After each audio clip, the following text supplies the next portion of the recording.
Hello दोस्तों, नमस्कार। Dream campus में आपका स्वागत है। दोस्तों, हमारे आदरणीय गृह मंत्री अमित शाह जी ने ऐलान कर दिया है कि मार्च 2026 में भारत से नक्सलवाद को खत्म कर दिया जाएगा, जो कि हमारे आंतरिक सुरक्षा के लिए सबसे बड़ा खतरा है। अब सवाल यह है कि क्या नक्सलवाद भारत में अब एक इतिहास बन के रह जाएगा? नक्सलवादी विचारधारा अब केवल इतिहासों में पढ़ा जाएगा? और सवाल यह भी है कि क्या भारत सरकार नक्सलवाद को बंदूक की नोक पर खत्म कर सकता है, या फिर उससे भी बड़ा सवाल यह है कि क्या व्यक्तित्व और विचारधारा को बंदूक की नोक से खत्म किया जा सकता है? अब सवाल ये भी है कि आखिर में इतना बड़ा जो ऐलान किया गया है, उसके लिए कौन कौन सी तरकीब अपनाई जा रही है, कौन कौन सी युक्ति अपनाई जा रही है, वो कौन कौन से हथियार हैं जिसके बलबूते पे गृह मंत्री जी ऐसा कह रहे हैं कि नक्सलवाद पूरी तरह से खत्म हो जाएगा। तो हम एक एक करके सभी पर चर्चा करेंगे, लेकिन उसके पहले एक बहुत तेजी से हम ये देख लेते हैं कि नक्सलवाद एक्चुअली होता क्या है, भारत में उसका विकास कैसे हुआ, कहाँ से शुरुआत हुई और अभी तक भारत ने उसके लिए क्या तैयारी की थी। तो यदि हम बात करें कि नक्सलवाद क्या है, तो नक्सलवाद एक हिंसक वामपंथी उग्रवाद है, और जिसका लक्ष्य ये होता है कि जो संसदीय प्रणाली है उसको खत्म करके, जन विद्रोह के माध्यम से उसको खत्म करके एक अपना तंत्र बनाना, जहां पे हर व्यक्ति राजा हो, हर व्यक्ति रंक हो। मतलब इस तरह का कुछ इनका सिस्टम होता है। और इनका जो मेन आइडियोलॉजी है, जो मेन विचारधारा है, वो है सशस्त्र क्रांति के माध्यम से वर्गहीन समाज की स्थापना। इनका मुख्य लक्ष्य होता है संसदीय लोकतंत्र को खत्म करना और जन युद्ध के माध्यम से सत्ता पर कब्जा करना। यदि हम भारत की बात करें तो भारत में एक पार्टी है, communist party of India, mist. इसमें आप थोड़ा सा ध्यान दीजिएगा कि हमारा कम्युनिस्ट पार्टी और भी हैं जो कि प्रॉपर पॉलिटिकल प्रोसीजर में पार्टिसिपेट करते हैं, अपनी सरकार बनाते हैं, तो हम उसकी बात नहीं कर रहे हैं। ये CPIM है, माइस्ट करके है, जो कि नक्सलवादी विचारधारा पर या मार्क्सवादी विचारधारा पर काम करता है। ठीक है। अगर हम बात करें कि इनकी जो शुरुआत है वो कैसे हुई, तो पश्चिम बंगाल का एक नक्सलवाड़ी क्षेत्र है, वहां पे एक क्षेत्रीय नेता थे चारू मजूमदार, जिन्होंने इसकी शुरुआत करी। और इनकी जो शुरुआत थी वो जो वहां के क्षेत्रीय जमींदार थे, जो क्षेत्रीय प्रभावशाली लोग थे, उनके उत्पीड़ना के खिलाफ थी। जो उनके द्वारा प्रताड़ना की जा रही थी ये उनके खिलाफ थी। धीरे धीरे ये चीजें बढ़ती गई और आंध्र प्रदेश, बिहार, छत्तीसगढ़, झारखंड में इनका जो है क्या हो गया, बहुत ज्यादा विस्तार हो गया। 2004 में CPIM का गठन होता है, उसका एकीकरण होता है और इसको एक ऑर्गेनाइजेशन का रूप दे दिया जाता है। धीरे धीरे जब ये बढ़ता जाता है तो छत्तीसगढ़, झारखंड, उड़ीसा और महाराष्ट्र, तेलंगाना, इन सब राज्यों में ये बढ़ते चले जाते हैं। और यदि मैप में हम बात करें तो इनका जो विस्तार है वो कुछ इस तरह से दिखाई देता है। और इस पूरे क्षेत्र को हम क्या बोलते हैं, रेड कॉरिडोर बोलते हैं, लाल गलियारा बोलते हैं। यदि हम 2010 की बात करें तो 2010 में पूरे देश में लगभग 126 जिले प्रभावित थे, लेकिन यह आंकड़ा सरकारी आंकड़े के अनुसार 2024 में घट करके 20 से 25 हो गई। अब इतना अगर विस्तार हुआ था तो इस विस्तार से निपटने के लिए सरकार ने कुछ तैयारियां की थी। पहले से भी हम लोग देखते हैं कि नक्सलवादियों के खिलाफ सरकार लगातार ऑपरेशंस करते हैं, तो इसके लिए कुछ ऑपरेशंस चलाए गए, for example operation green Hunt, और विशेष प्रकार के बलों का गठन किया गया, फॉर एग्जांपल CRPF और कोबरा, और आंध्र प्रदेश में ग्रे हाउंड। इसके साथ साथ आधुनिक तकनीकों का भी इसमें इस्तेमाल किया गया, जैसे अनमैन्ड एरियल व्हीकल हो गया, ड्रोन्स हो गया, फॉरवर्ड ऑपरेटिंग बेसिस हो गए, और उन्नत खुफिया तंत्र बनाए गए जिसमें जनतंत्र खास करके इन्वॉल्व हो रहा था। और साथ में एक राज्य से दूसरे राज्य के बीच में समन्वय स्थापित करने का भी प्रयास किया गया ताकि हम नक्सलवाद से लड़ सके। अब बात करते हैं उस चीज की कि क्या इस जो अभी तक हमारी तैयारी थी क्या वो पूरी तरह से असफल रही है कि हमको अब मार्च में फाइनल डेडलाइन देना पड़ा? तो ऐसा नहीं है। जो पहले की तैयारियां थी उसमें भी बहुत सारी सफलताएं मिली, जैसे कि ग्रे हाउंड आंध्र प्रदेश में चलाया गया और लगभग पूरी तरह से आंध्र प्रदेश को नक्सल मुक्त कर दिया गया।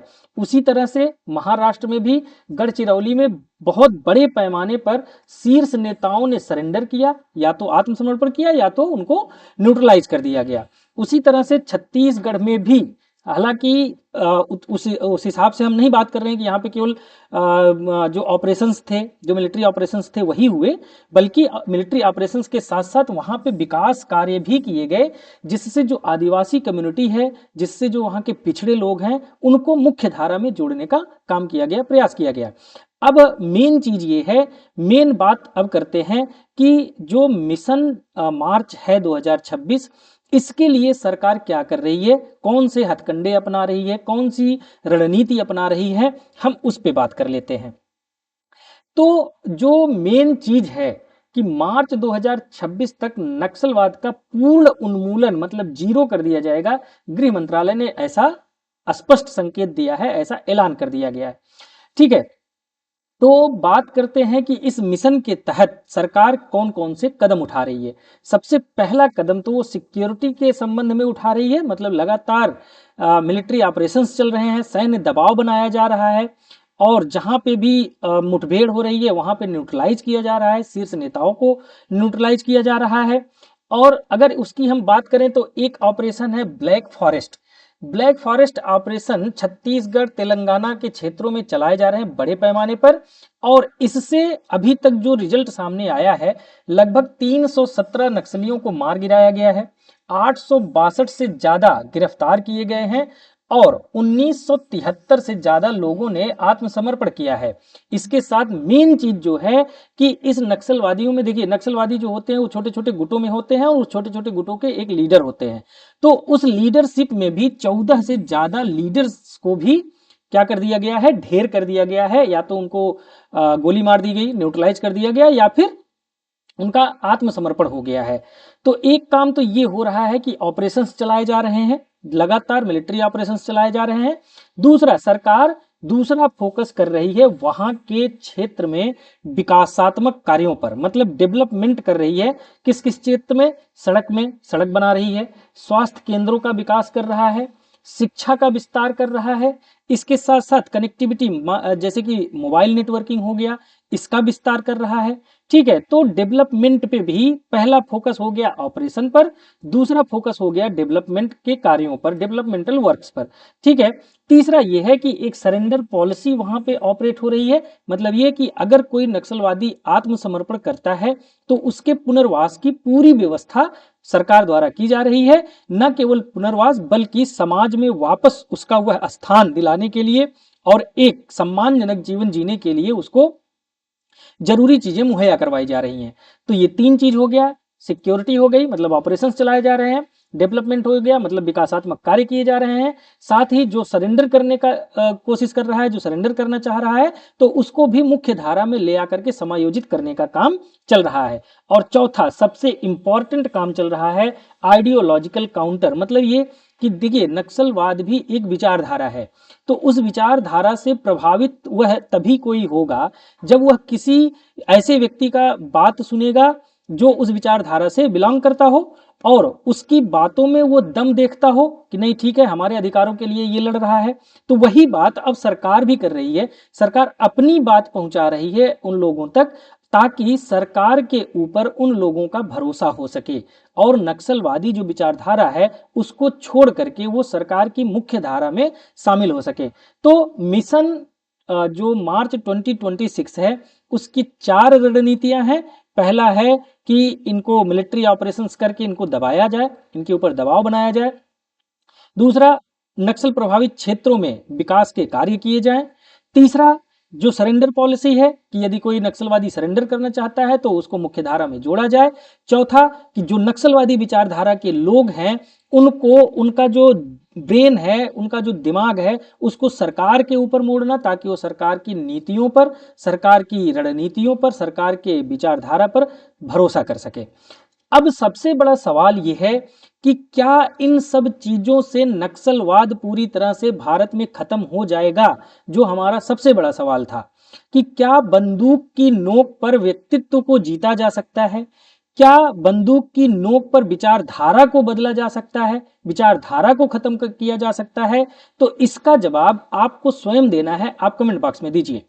अब रही बात जो ये 4 तरह की रणनीतियां सरकार के द्वारा अपनाई जा रही हैं, क्या ये पूरी तरह से सफल होंगी या फिर कुछ इसके बीच में बाधाएं भी हैं, चुनौतियां भी हैं। ठीक है, तो कुछ चुनौतियां जरूर हैं।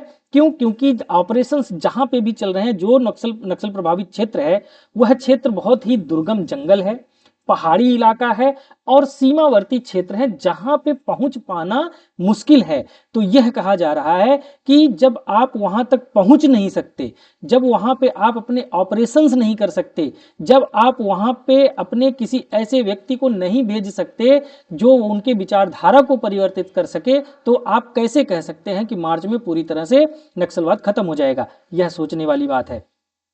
दूसरा जो एक चैलेंज है वो है आदिवासी संतोष, विस्थापन, खनन परियोजना और अधिकारों का उल्लंघन। यह 3 चीजें ऐसी हैं जो लगातार आदिवासी समाज झेल रहा है, लगातार वह क्षेत्र झेल रहा है जहां पे आज नक्सलवाद है। तो क्या यह असंतोष सरकार खत्म करने में सफल हो पाएगी? यदि असंतोष बरकरार रहा तो नक्सलवाद भी बरकरार रहेगा, ये तय है। अगली चीज है विश्वास की कमी, स्थानीय प्रशासन पर अविश्वास और सरकारी योजनाओं का धरातल पर न पहुंचना।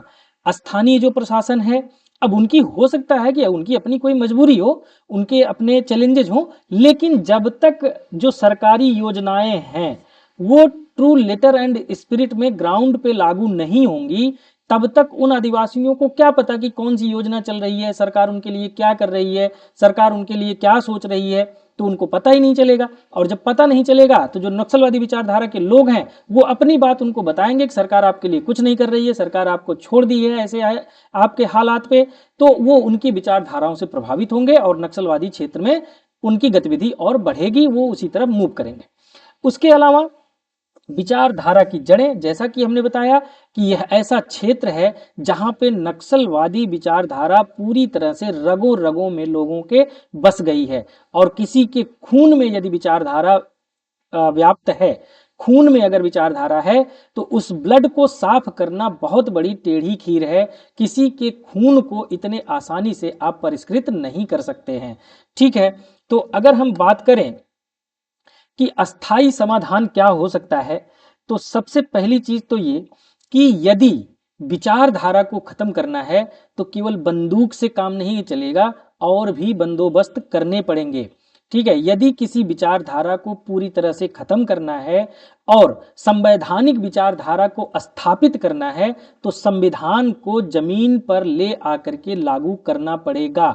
और जो वहां के लोग हैं, जो उस विचारधारा से प्रभावित हैं, नक्सलवादी विचारधारा से प्रभावित हैं, उनके दिलों को जीतने की जरूरत है, ना कि केवल उनके जमीन को। ठीक है, ना केवल उनकी जगह को। तो बंदूक तो ठीक है, जो नक्सलवादी उग्र हैं उनके लिए ठीक है, लेकिन साथ में जो आदिवासी नक्सलवादी विचारधारा की तरफ बढ़ते चले जा रहे हैं उनके अधिकारों की सुरक्षा करना जरूरी है। उनको जो जरूरी चीजें हैं उसको मुहैया करवाना जरूरी है, वहां पे विकास कार्य करना जरूरी है, उनके विचार में परिवर्तन लाना जरूरी है। केवल बंदूक से काम चलने वाला नहीं है। उसके साथ साथ जो फॉरेस्ट राइट एक्ट है आदिवासियों के लिए, वो हमको वहां पे लागू करना पड़ेगा। फॉरेस्ट राइट एक्ट के तहत जो अधिकार आदिवासियों को दिए गए हैं वह उनको महसूस होना चाहिए, वो उनको दिखना चाहिए कि फॉरेस्ट राइट एक्ट के तहत जो अधिकार उनको दिया गया है, आज वो उन अधिकारों का अपना जो है इंजॉय कर रहे हैं, उस अधिकारों का फायदा उठा रहे हैं।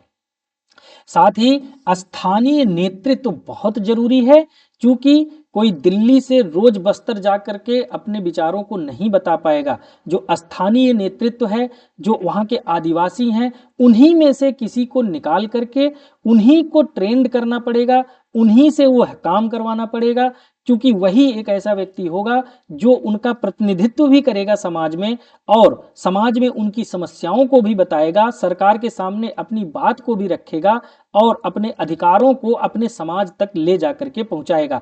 तो स्थानीय नेतृत्व एक बहुत बड़ा फैक्टर है जो कि सुनिश्चित करना पड़ेगा। उसके साथ साथ जो डेवलपमेंट के काम है, शिक्षा हो गया, स्वास्थ्य हो गया, सड़क हो गया, रोजगार हो गया, इन सब चीजों का वहां पे डेवलपमेंट करना पड़ेगा। ये सब चीजें वहां पे मुहैया करानी पड़ेंगी। साथ ही समय समय पर संवाद करना बहुत जरूरी होगा, नहीं तो फिर से वो अपने आप को लेफ्ट महसूस करेंगे, छूटा हुआ महसूस करेंगे कि उनकी तरफ कोई ध्यान नहीं दे रहा है। ठीक है, तो जो अस्थाई मार्ग है, यदि इन 4 मार्गों पर बंदूक के अलावा यदि इन 4 मार्गों पर सरकार काम करती है और मार्च तक यह चारों लक्ष्य वह प्राप्त कर लेती है, तो निश्चित रूप से नक्सलवाद हमारे लिए एक इतिहास बन के रह जाएगा और नक्सलवाद से उभरने वाली जो हमारी आंतरिक सुरक्षा की चिंताएं हैं वह आसानी से खत्म हो सकती हैं। अब बात वही है कि यदि नक्सलवाद को बंदूक से हराना है, मतलब इस तरह से आप समझिए कि एक लाइन है, नक्सलवाद को बंदूक से हराया तो जा सकता है, लेकिन उसे जड़ से खत्म करने के लिए न्याय, विकास और विश्वास की जरूरत है, जो कि सरकार को इसको फिक्स करना पड़ेगा। न्याय, विकास और विश्वास यह धरातल पर दिखाना पड़ेगा। बाकी आप हमको बताइए कि आपके हिसाब से क्या लगता है कि नक्सलवाद मार्च 2026 में वास्तव में खत्म हो जाएगा या फिर केवल ये खोखले दावे हैं। Thank you so much.